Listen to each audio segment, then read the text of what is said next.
2023 Nissan Z First Look, no numbers, just twin turbos.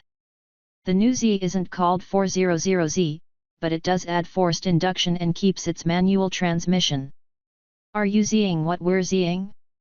Hot damn, it's a new Nissan Z. Well, specifically, it's the Nissan Z. The 7th generation of Nissan's iconic sports car is the first to snip the numeric portion from the model designation in favor of the clean and simple name of just Z. Since the first 240Z rolled into American Datsun dealerships in 1969, the 3 digits tagged to the Z car's badge signified the displacement of the 6-cylinder under the hood. Thus in the 240Z, this translated to 2.4 liters. The 300ZX, as another example, had a 3.0-liter V6. No points awarded for guessing the engine size of the 350Z and most recent 370Z. There's no cheat sheet for what the Z is packing under its sharp-edged front hood. Good thing you have us, right? A cool 25 years after the Z32 Generation 300ZX twin-turbo blasted away from our shores, turbocharging returns to the Z family in the form of a 3.0-liter twin-turbo V6. The older new, chassis and engine. New name, not so new engine. Actually, you'll notice that's a fairly common theme with the new 2023 Z. Instead of an all-new, ground-up redesign on a new platform, Nissan slathered a veneer of modern spec materials, powertrain pieces, and infotainment tech over the 11-year-old bones of the outgoing 370Z. This means there's also some 350Z DNA floating around in the new ZS tank, considering this FM platform stretches back to the ZS return to the US market in 2002. Back to that V6. Those familiar with the greasy bits inside the current Infiniti Q50 and Q60 will recognize the VR30DDTT 3.0-liter twin-turbo V6 sitting pretty in the ZS engine bay. A thick 400 HP and 350 lb-ft of torque vaps the rear tires through the lone choice of a 9-speed automatic transmission. Just kidding. What is this, a Toyota GR Supra? In reality, all 2023 Nissan ZS can be spec-D with a 6-speed manual transmission complete with a tuner-tastic XD clutch. That 6-speed isn't new, it's the same box from the 370Z, but that 9-speed auto is. Well, at least for the Z nameplate. It's physically the same Jatco 9-speed from the new Nissan Frontier, albeit with its own high-performance programming, and it should prove sharper and far more efficient than the 370Z's antique 7-speed automatic. Other drivetrain bits are also familiar.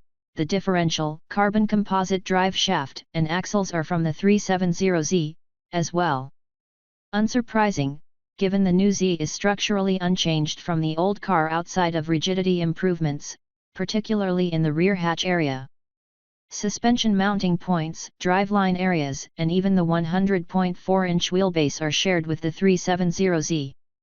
The same can be said of the double wishbone front and multi-link rear suspension, though the dampers and spring rates are retuned for the new car.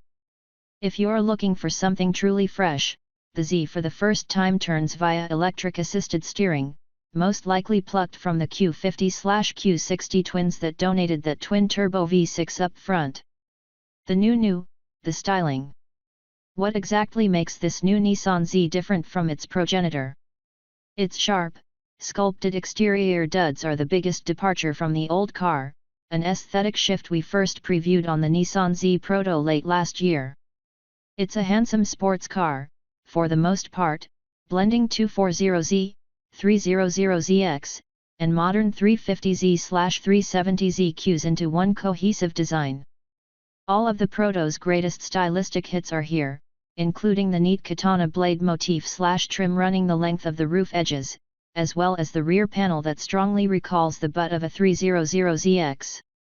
Just about the only thing we're happy to see left on the prototype is the gawping front end that looked more maw than mouth. The same egg crate grille remains, but the upper portion is now painted a lighter shade of gunmetal than the Proto's black-on-black piece and gives the fascia some much-needed depth. The 370Z's aggressively simplistic interior aged the car the most, and we're happy to report that while the general layout of the new ZS cockpit is familiar, the materials and amenities are not. A slick 12.3-inch digital display takes the place of the old analog gauges, offering a customizable layout with a set of themes to pick from. A standard 8.0-inch touchscreen sitting flush in the center of the dash handles infotainment duties, with a 9.0-inch screen available on the upper performance trim. 2 USB ports charge your precious devices, and 2, up from 1, cup holders coddle your hydrating fluids. Depending on how much you wish to spend, there are some reasonably ritzy options to be had, including leather upholstery, an 8-speaker Bose sound system, and active noise cancelling.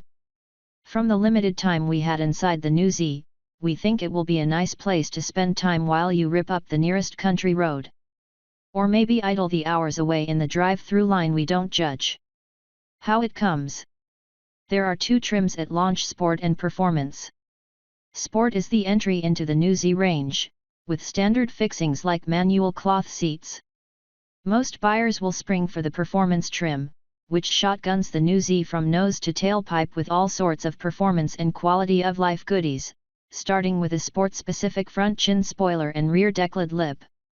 The Z Performance rides on the same suspension as the Sport, but an optional Performance tune setup is offered solely on the Performance, as are a set of 19-inch race wheels wrapped with sticky Bridgestone potentsaws and a set of beefier 4-piston front brakes. Performances equipped with that new 9-speed auto can annoy neighbors and enrage cops with the trim-exclusive launch control function. Prefer to shift that auto yourself? The Sport also tacks on aluminum shift paddles straight from Big Bro GTR. Naturally, a louder exhaust is an option on the Performance, as well. It's a perfect companion piece for hard launches and a stunningly effective way to raise your HOA fees in record time. But forget that. You have Civic Type Rs to race and Mustangs to harass. While you hunt for your next stoplight or on-ramp romp, enjoy the many interior dressings added to the Performance trim, including heated power-operated seats, the aforementioned leather upholstery, and aluminum-trimmed pedals. There are some sport-exclusive interior color combos, as well, but we'll have to wait until closer to the on-sale date to see what deviated upholstery hues you can order.